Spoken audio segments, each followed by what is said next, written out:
Hey guys, it's not your average Joe, Chef Joseph Harris. I am here with my dear friend, Pastor Heather Ardoin from Eunice, Louisiana. Hello. She's more than a pastor though. She is one of the best cooks you have ever tasted their food. I'm telling you, she is phenomenal. She is the Queen of the South, I like to call her.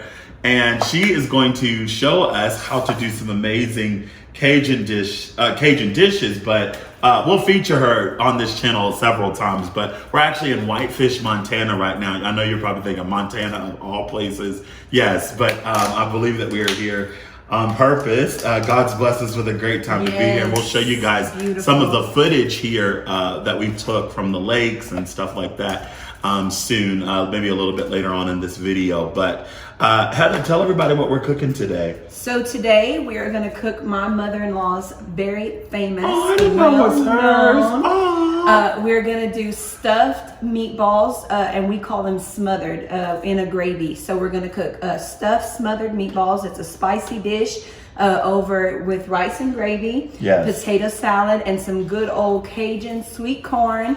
And I think maybe some smothered cabbage. So for right now, we're going to show you how to cook those stuffed meatballs. Yes. And we're going to show you exactly how to stuff them and how to season them. Yes, and it's stuffing, like you'll soon realize that the terminology in the South, in Louisiana, is a little bit different probably than where you're from. Right. But don't think stuffing, like Thanksgiving stuffing, because that would be gross probably in a meatball. Yes. But she'll show you. So Heather, we've started off with a lot of garlic. Sean, you want to get a close-up of that? We do have a lot of garlic, only because you want to make sure that you have more than what you need. You may not use it all once you start working it into the meat, and you kind of make sure that that what I'm going to make, our stuffing, is going to be spread throughout the entire dish. So that's why we have a little bit more garlic, and you want that garlic flavor in every bite. You do. You do want to make sure though that you don't try to improvise and use a minced garlic out of the jar. Don't do that. Always use fresh garlic, because yes. what's going to happen is that it has a bitter flavor,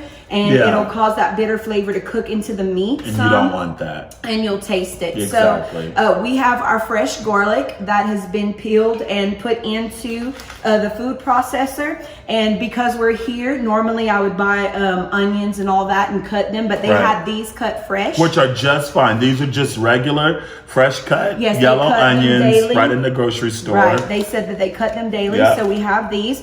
We're going to hold on to these for a little bit later while we're making the gravy. Okay. But for now, we are going to pour this into the food processor with our garlic. And so, of course, my hands are washed and sanitized. Now, before we show you guys, I want to show you about how many pounds of ground beef that we actually have. This is beautiful ground beef that we got yesterday from a butcher, a local butcher here in near Whitefish. I can't remember the name of the town, but the name of the butcher is called Columbia Falls, Montana. Yes. And the name of the butcher is Perfect Cut. And they literally grind the meat right in front of you. So fresh. Oh my gosh, you can't get it any fresher. I'm gonna, before I leave here, buy a couple of these and freeze it and bring it back home to Baltimore. But again, I love shooting on location, because then you get to see who would have ever thought about coming to Whitefish, Montana? It's literally and finding never heard a place of it. like that. Exactly, that has such fresh, good meat. I promise you won't be disappointed. It's always good to support local businesses anyway. So, but for this amount of meat, now you can see this was 3 pounds, I think. Shout out to Blake, who asked us how we knew about the place. And when we said Yelp, we are literally in Montana. When he said Yelp, he said, "What is Yelp?" Yeah. He had no idea what he had heard about it, he said 3 times or something like that, but still didn't know what it was. Right. It's just crazy. So, but this is about 3.1 pounds of fresh ground beef. And they took different parts of the steak and made the ground beef. So this is you can't get any better. It's going to be superb flavor. So now you see how much ground beef to the amount of stuffing that's actually in there. Correct. So right now we have the onions and we have the garlic. We're just going to mince that together, We're going to correct? mince it together really, really well. And this is what you want to make sure. You want to make sure that it's almost like a liquid. And this is why. Because you don't want to overcook your meatballs. And so you're going to have to cook them down in the gravy. Right. And so you need to make sure that they're minced, because if not, you'll be crunching on those. Exactly. And we're going to spread them throughout the entire dish. Exactly. So make sure that you mince them down. And you want to use this to mix it with, you said? Yes, Yeah, we'll okay, put them cool. in there. All right. And then I want to make sure that you also know That thing's tricky. Here, Should you help let me me? show you. Yep. Technology, guys. Thankful for the blender. I think I have this same one. I'm On, not sure. pause, low. And just hold that down. And you want to well mix. Well mixed, so it's almost Right, liquid. like a paste almost. Oh my gosh, the smell. You want to spatula to wipe it down? Yeah. Okay, cool. I'll get that.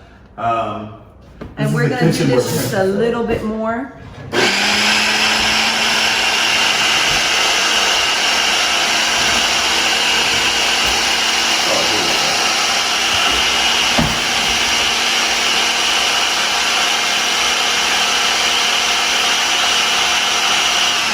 That's perfect. All right. You want to wipe that down? Not yet. Not yet? Okay. What we're going to do next is we're going to take out our meat. Okay. You have a knife. And I'm going to show you how to make the perfect meatball without having to add an egg, which I know is very regular. Maybe I need a different knife, but how to do it without having, I got it. Sorry. How to do it without having to add an egg or breadcrumbs, because it is possible to make the perfect meatball so that you don't need Right, those. and there's a difference, guys, between Cajun meatballs and Italian meatballs, Right. or if you're making barbecued meatballs for like a potluck or something like that. Or Swedish meatballs. Right, Swedish Such a meatballs. difference. This is different. This is Cajun style meatballs. Give you And these. actually, if you can, Heather, please tell everyone what the difference between Cajun and Creole cooking is. Okay, so Cajun is definitely centered in Southwest Louisiana, and it's a little bit different because of the seasonings that we use and the way that we cook things.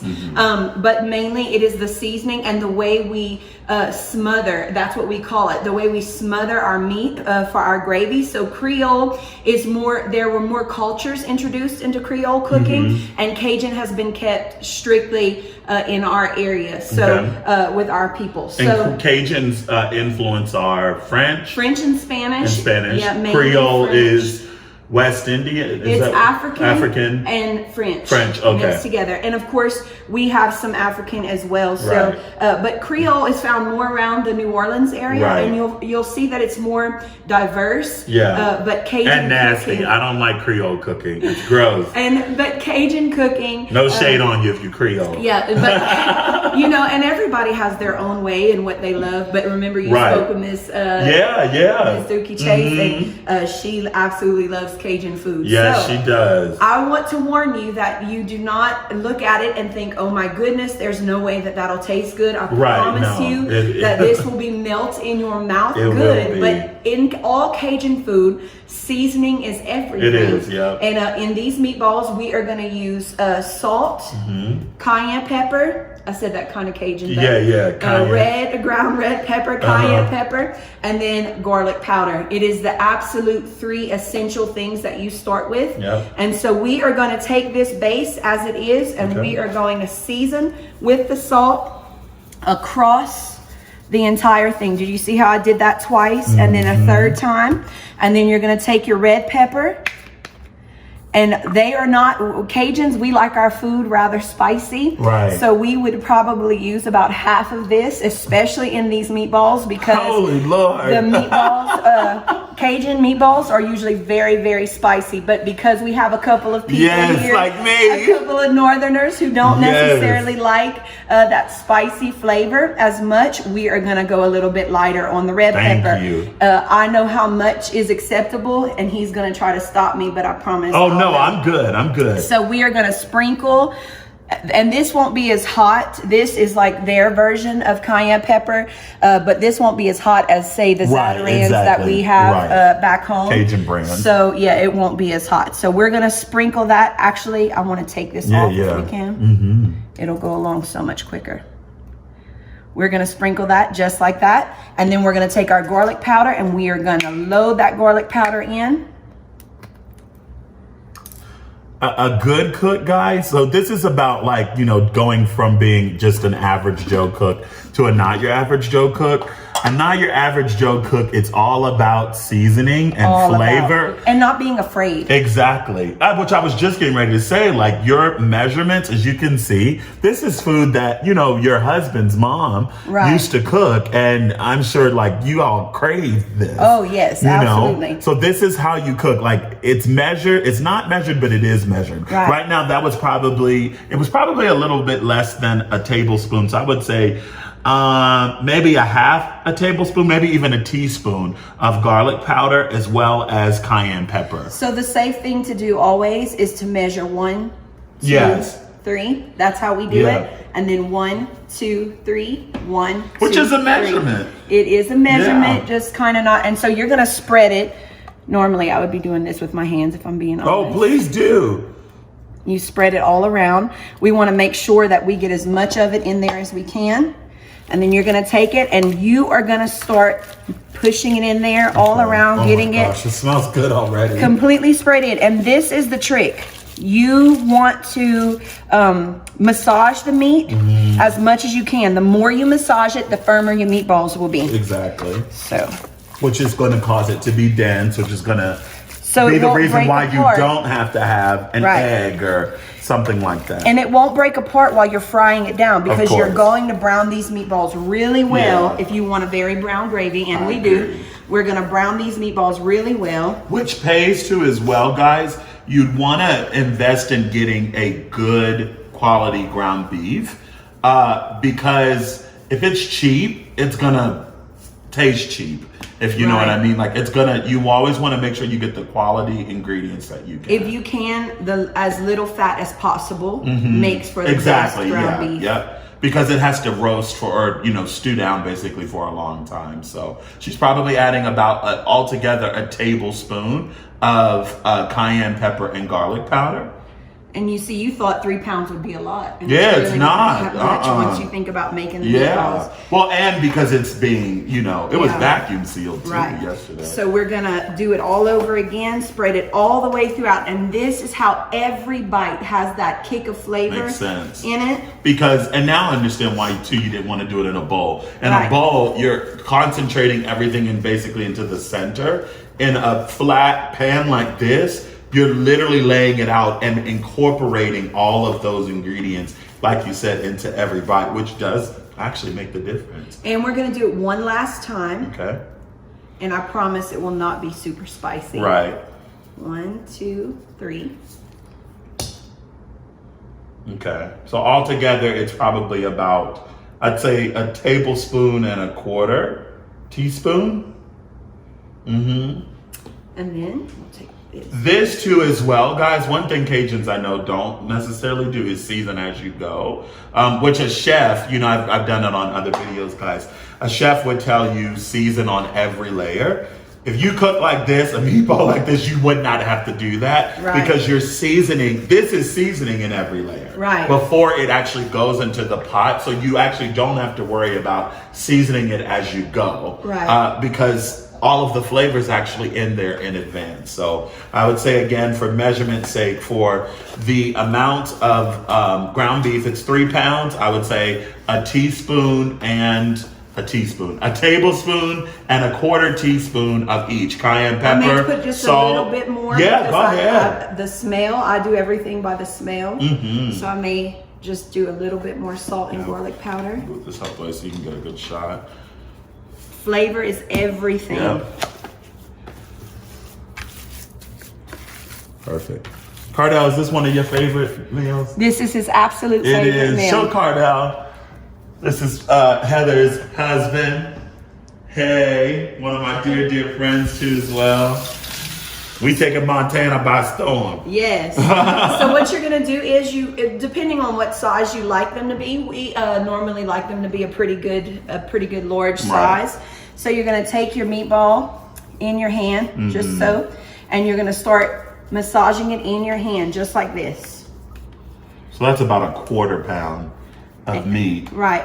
And you're gonna make it into a perfect ball and smooth all of your edges. Make sure you smooth your edges. So you actually don't put the peppers in? I do not put the peppers in the meatball. These That's peppers gonna go in the gravy. Are gonna be for the gravy. Okay, got it. You can put the peppers, but flavor-wise, it doesn't. It's not gonna make a difference, right? Because it's going in the gravy anyway. Right. So, and that'll help with texturing the gravy too. Correct. So that's beautiful. And look how dense the meatball is. That shows you right there. You don't need breadcrumbs or anything like that. And you know, if you do this with meatloaf, if you do it with hamburger patties, exactly. Even if you don't add all of the onions and the garlic, it will still, if you massage it well enough, it will still cause like a hamburger, like a cheeseburger. You don't put. I mean, I know people who do. I think that's gross. Like putting eggs and breadcrumbs in a cheeseburger. Don't nobody want that. I also don't do it in meatloaf. Yeah. But that's just me. I do put mozzarella cheese in my meatloaf. You do? Yeah, I know you do. I do. I stuff. You could stuff these with that too as well. You could. I have done it. Yeah. If you're, on it's a just keto not cook, so much of a. Yeah, what I've done is I've made these because I do keto. What I've done is I've stuffed them with mozzarella cheese or different types of cheese, and I cook them down, but I just don't make a gravy with them the same way. You can even like pour marinara on them or pizza sauce, like a low carb pizza sauce, Ooh, and then melt Parmesan and mozzarella cheese and stick them in the oven. I've done that before. That would be delicious. Yeah, they're now look, guys. Great. She didn't necessarily use all of the garlic and the onions that was minced. Right. So it's okay, to have that amount just in case you need it. I probably so you play it by ear. Yeah, you probably could have, but it's all good. So, anywho, so the next thing that we're going to show you guys is basically how to cook it, right? Yes, how to brown it and how to get your gravy into a beautiful Cajun brown gravy. Awesome. Well, I want you guys to come back right after this. We'll show you a couple of the wonderful natural beauty that's here in Whitefish, Montana.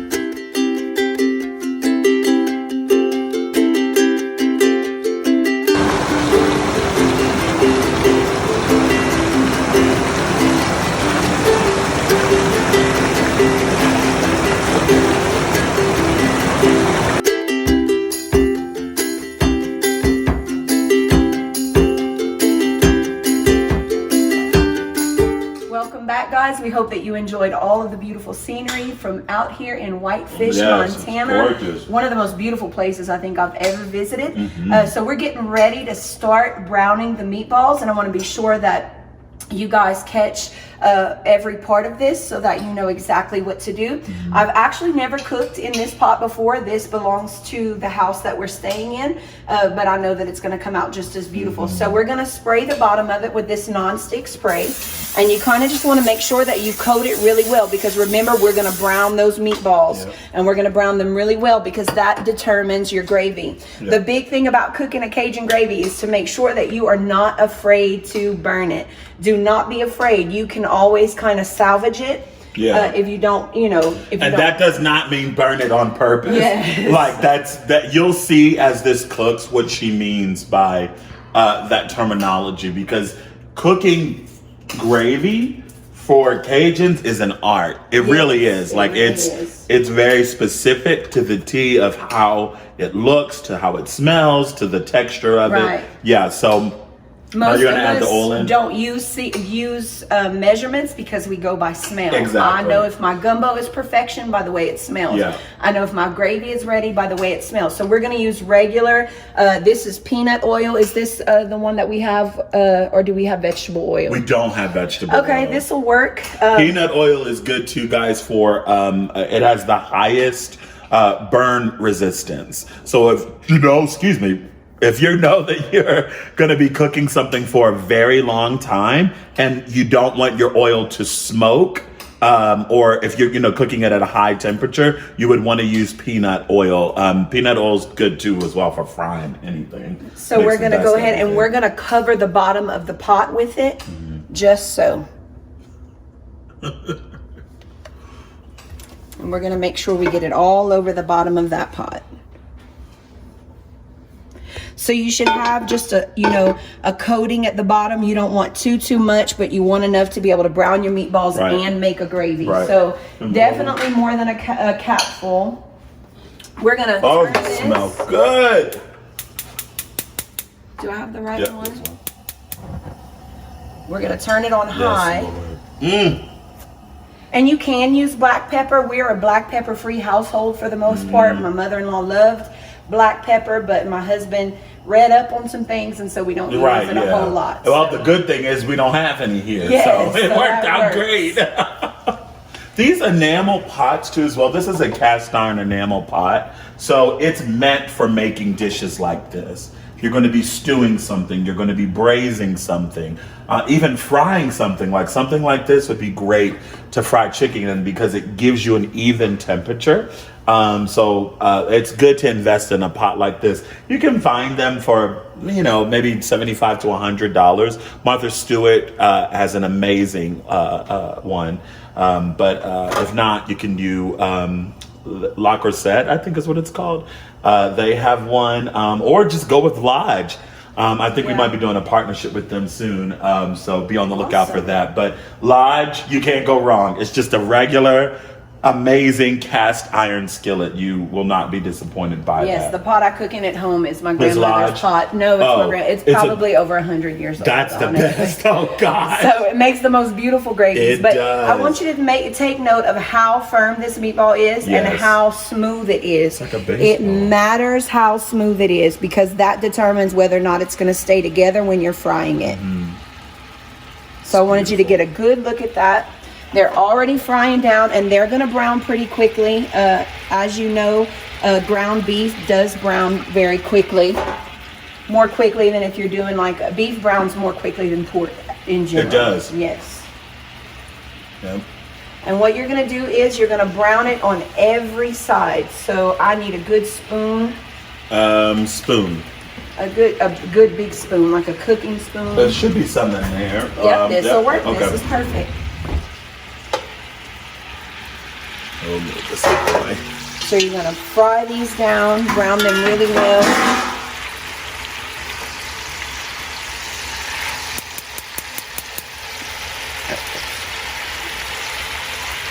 And you kind of want to spread them out all around the pot so pretty much every part of the pot has meat, the bottom of the pot, because what will happen is that if it doesn't have meat on it, that's where the burn will start happening. So you don't want that to happen. You want to keep your meat evenly spread out. It's the same way whenever you're cooking pork chops in a gravy, or if you're going to cook stuffed beef roast in a gravy. You want to make sure chicken absolutely, especially chicken. Yeah. You want to make sure, I'm going to put just a touch more oil in here because I see it didn't cover all the sides, so I'm just going to put a little bit more. Yeah, Cajun food is almost never healthy, but you can use olive oil if you want to. If you would prefer to do that as well, you can. It would taste different though, just FYI. It would. I've actually, if I'm being honest, I've never used peanut oil. I usually use canola oil or vegetable oil. Yeah. But this will be fine. Nobody's allergic to peanuts, right? Nobody. All right, here. Good. So you're going to keep flipping them, but you want to keep browning them. So it's basically like not just on two sides, you're browning them on all four sides. How long do you allow the cooking on each side to be? I don't time it. I just make sure I never leave the pot. When you're cooking a gravy like this, that's very important. Never walk away from the pot, especially because ground beef browns so quickly. Look, it's already getting brown. We want it to be even more brown, and we want it on every side. Yeah. So you're definitely gonna have to monitor it. Definitely. So that was probably 2 minutes. For that side, but we're going to brown it more. Yeah. We're just flipping them, and we'll keep flipping them until they are as brown. So maybe just to start it, I would say every 2 minutes, flip them. Especially if you're watching, you're a beginner. I would say for sure, like even if you have to time it. because that's how practice makes perfect. You get to the place where you keep doing it until it becomes perfection, Right, you know, and you're able to gauge it by that inward intuition for cooking time. So, and you want a little bit of the sticky, you know, a little tiny bit, because what comes off of the meat is what's going to make that gravy so delicious. Yeah. So. And if you are from the South, if you can get your hands on some Cajun sausage, yes, some smoked sausage, you can throw that in here as well. And that is not andouille. That's not andouille. We call it andouille. They call it andouille. We say pecans. You say pecans. Right, pecans. But it is not. I'm telling you, please do not buy andouille sausage and put it in a Cajun dish thinking it's going to taste like this. It won't taste the same. Not at all. And if you do buy andouille, make sure that you brown it well and that you cook it all the way, because it's not smoked. And it's not. It tastes more peppery to me.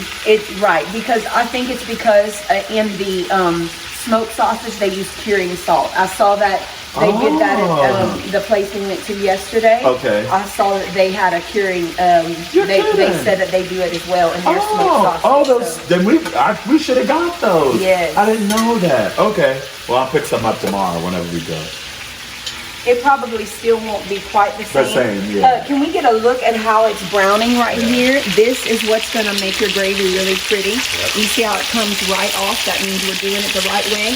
And once we add our all of our onions and our different bell peppers, it's going to make such a beautiful gravy. And when do we add that into the pan? We won't add that in until our meatballs are completely browned on every side. Perfect. And then you'll add them in, and you want to cook it in with the flavor with all of the meatballs. I often see a lot of people, they'll take their meat out, put it to the side, put it down and fry it down. Right. No, you want it frying down with that meat. Right, I agree.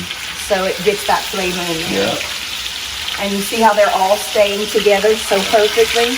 We're going to turn it on its side. Oh, it's nothing like cooking on gas grill. I love my gas stove. I'm telling you, it's the best. It really is. Okay, so we browned the meatballs. You want to see how brown they are. Evenly coated brown. Also look at the side of the pan. Just what you were saying about like how dark it gets to the gravy. Yes.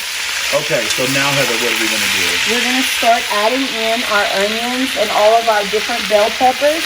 And I want you to see that I took the little bit that was left of the garlic and onion mixture and just put it on top so that we can add it into the gravy as well.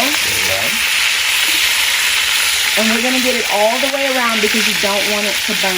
Remember that you want every part of the pot and the cooking oil covered. And you put your meat on top of it to make sure that all of that flavor is getting in there. Doesn't that look delicious? Y'all just smell it. Too bad there's no such thing as smell-o-vision. I say that all the time. And then we're going to take all these beautiful peppers. We're going to add them in there.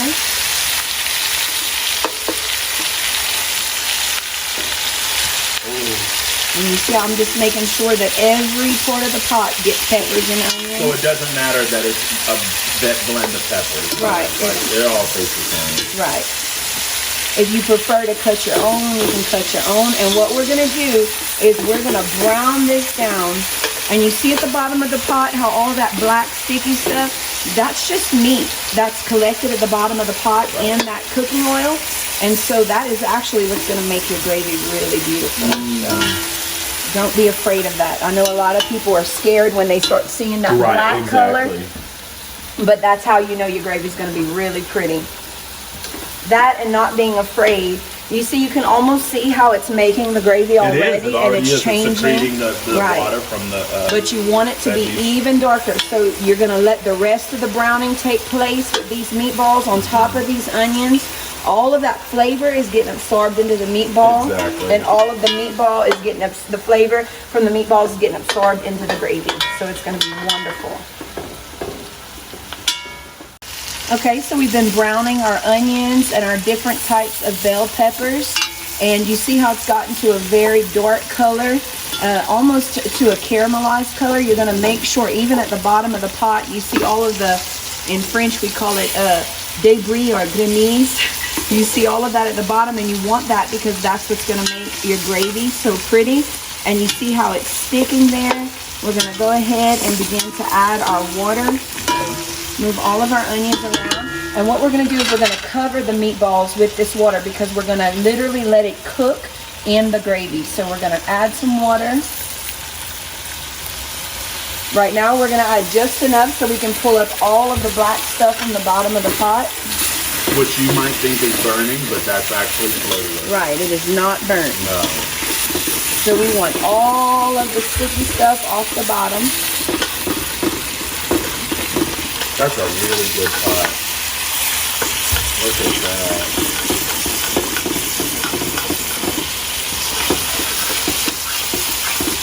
You might be looking at this thinking like, oh my gosh, I could never do this. It's super duper easy. So you follow the directions. Don't be afraid that you're going to burn yourself or something like that. It's super duper simple. And so flavorful and truly one of the easiest Cajun meals. People are going to be asking you to make this all the time. And look how thick it's getting. Yeah. There's no flour in it, no, anything like that. And that's from all of that residue, basically. Yeah, you're going to scrape it even off of the sides right here. That's the good part. Wow, that is so beautiful. See? Yep.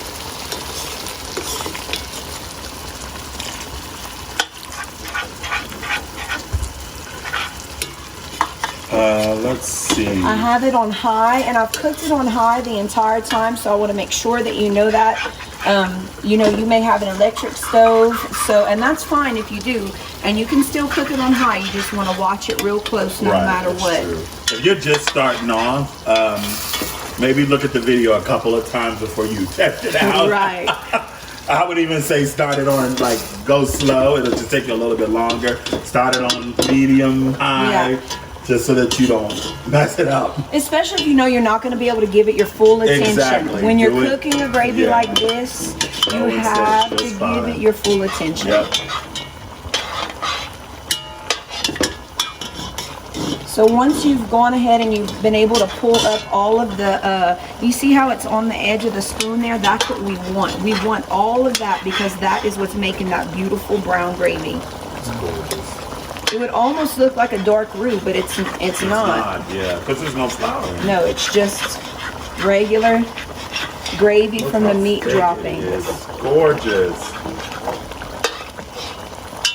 And if you notice too as well, you're layering. You layered with the seasoning, you layered with the oil, you layered with the vegetables, the peppers and the onions. Now you've even layered with the water. Right. You've taken the residue and the drippings from the meat. Right. To layer within the water to help start that process of continuing to cook the meatballs as well as make the gravy. And then you're going to add more water into it as it cooks down. And what you're going to see is that the end result is going to look like this. Exactly. Even once we water down that gravy, so that what we're going to do is basically cook all of the meatballs.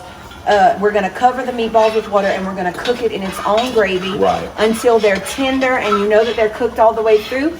Just to give you a proximity of time, I cook them down twice. Just so that you'll know they're cooked through and through and they'll be super juicy. So now that I've gotten most of everything up off the bottom, I'm going to add the water until I cover the top of the meatballs with it. That's just going to continue to keep cooking down. And it'll cook down all the way. Now this is where if you were kind of just starting and you were cooking it on a lower temperature, once you've added your remaining water in, bring that temperature right back on up to high. Yes, and then you can boil it, have that that gravy boiling. It's beautiful. Absolutely beautiful. I'm so glad you like it. And I'm so happy that you're cooking it. It's gonna taste real nice. Oh, I know it is. I've had it before. Oh no, I haven't. This is my first time eating it, right? I mean, this is your first time eating mine. Oh gosh, yes. I gave you the recipe and you tried cooking it. A person, you made it for me once before, but a person who will remain nameless, I'll just call him my best friend. He who shall not be named. who shall not be named. It was Thanksgiving, and I was doing a cooking job for some friends of mine, and Heather happened to be in the same city, her and her family, and she made this for Thanksgiving. Right. And because she doesn't like turkey for Thanksgiving, so and because I had an extra. Exactly. Yes. I was cooking a spicy stuffed pork roast. Right. And he couldn't handle. He Right, shall that not he- be named. Uh-huh. Could not handle the spicy seasoning. Exactly. So she made extra, and she sent it to me via my assistant. Correct. Well, when I got home, it was supposed to be in my refrigerator. Right. I'm looking for it. I'm like, hey, did you send this? Yeah, I sent it yesterday. This man who shall not be named ate my daggone food. He did. I was so hot. I was mad because I knew it was going to be good. I knew it was about to be the bomb.com. He did say it was his favorite, one of his I favorite don't care meals. what it was. I should have ate it. One of his favorite meals that he's ever had. He absolutely loved it. And in his defense, it was just sitting there staring at him. That's a great way to describe that. Okay. That's beautiful. It's absolutely It is. perfect. It's gorgeous. We're just going to let that cook all the way down, guys. And we'll show you what it looks like once it's cooked down. Okay, guys, here is the end result of our Cajun stuffed smothered meatballs in a gravy. Look at that beautiful brown gravy. I hope that you've enjoyed watching. I hope that you give it a try and let us know your results. Yes. Make sure that you send us some pictures. Let us know how yours came out and keep on trying. Even if your gravy isn't as brown, there's no roux or anything in that. It's just natural brown gravy. Right. And you didn't made put any from cornstarch scratch. or anything Nothing in Look here. how thick it is, guys. So you just keep on cooking, smothering it down until your meatballs are cooked through and through. See how beautiful they are. And so altogether, that cooked what for about an hour and a half? About an hour and a half. Yeah. And look how perfect it is. And you serve this with? You're gonna serve it over rice, and we are serving it tonight with some delicious buttery sweet corn. Yes. And potato salad. Yes. So some of good. Joseph's favorites. It is. It's so good, guys. I normally don't serve two of the same color. Oh, you don't? I That's don't. funny. But I had to make you happy and Cordell happy. I love rice and potato salad together whenever I'm eating Cajun food. And it's something that I really want to encourage you guys to try. Please try out this recipe. Let me know how you like it in our comment section. Please also subscribe to this video. We'd love to get the word out to more people about what's going on here. And I hope this helps you on your journey to becoming the next Not Your Average Joe. Bye.